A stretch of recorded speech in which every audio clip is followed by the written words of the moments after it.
Long ago in Nenge, a village where the wind spoke in riddles, every story hid a warning. One night when thunder rolled without rain, a stranger walked out of the mist. He was dressed in flowing white, carried a flute carved from ancient bone, and was known only as Ezenwa. His presence made the air stand still. His eyes glowed gold like dying fire. The elders immediately recognized he was not of this world. Yet the maidens only whispered, "He is beautiful, too beautiful to be a man." Every shadow in Nenge began to carry a tale about this divine visitor who made the trees shiver and the wind bow. Among the maidens was Onyinye, the quiet daughter of Chief Obidike. While others craved attention, Onyinye sought peace, often singing gentle tunes by the river. One evening, the water suddenly rippled, though there was no wind. From the mist, she saw Ezenwa, standing perfectly still upon the water. He smiled softly, noting her lack of fear. When she asked who he was, he replied, "The one your heart already knows." He raised his flute and played a sound so pure that even the fish stopped swimming. When Oninya blinked, he was gone, but the haunting music settled deep in her soul, igniting a powerful longing. That night, Onyinye dreamed of Ezenwa, who stood beneath a tree burning without fire. He warned her, "When a god falls in love with a woman, even the divine must pay for love." When she awoke, her heart hammered. She confided in her friend, Amata, who foolishly mocked the danger, saying, "Let him come for me instead." Amata's careless words held deadly power. That very night, she heard the flute. Ezenwa appeared, whispering, "Do not mock what you do not understand." Amata screamed and shut her door, but it was too late.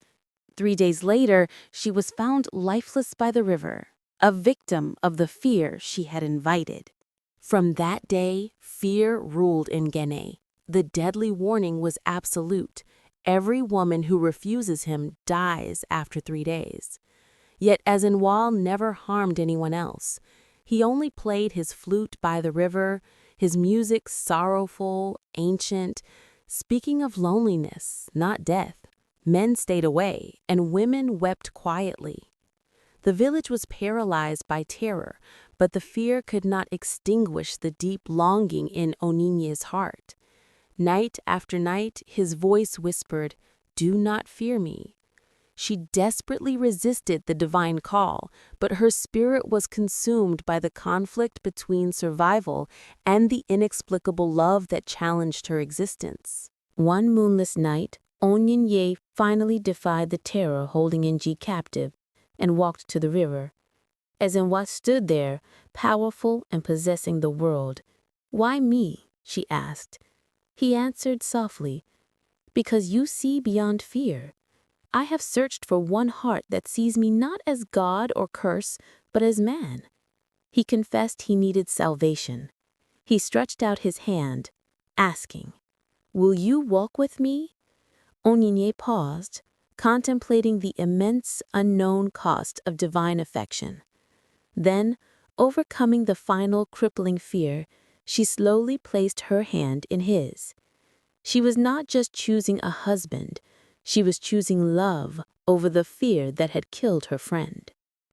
The moment Onyinye took Ezenwa's hand, the natural world responded violently.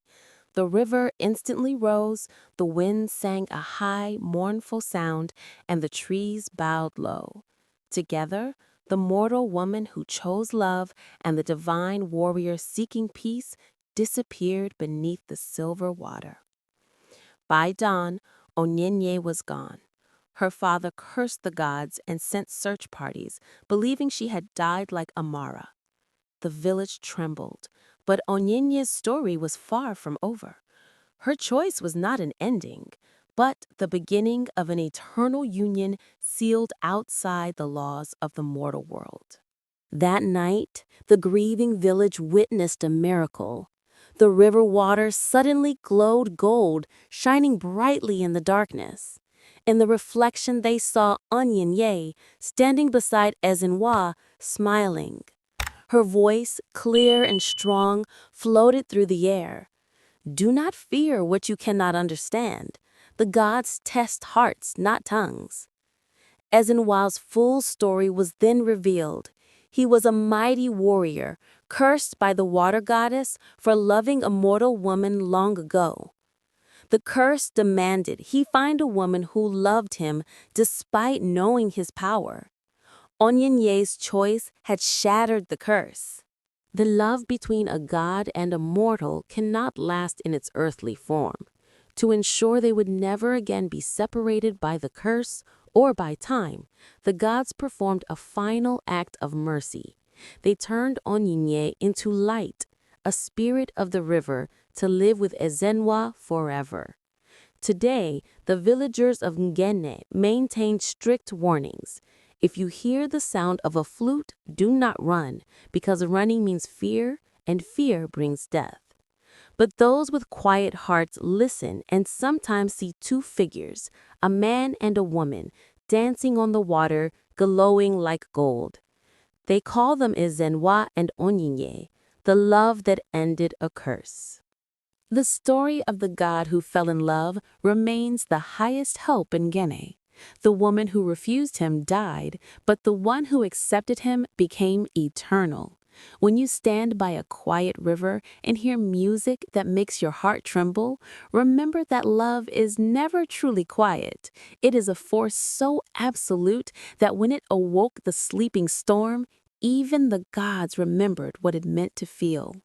If you ever hear thunder on a calm day, do not be afraid. It may just be Ezenwa and Onia, two loves bound forever, speaking softly to each other from the heavens.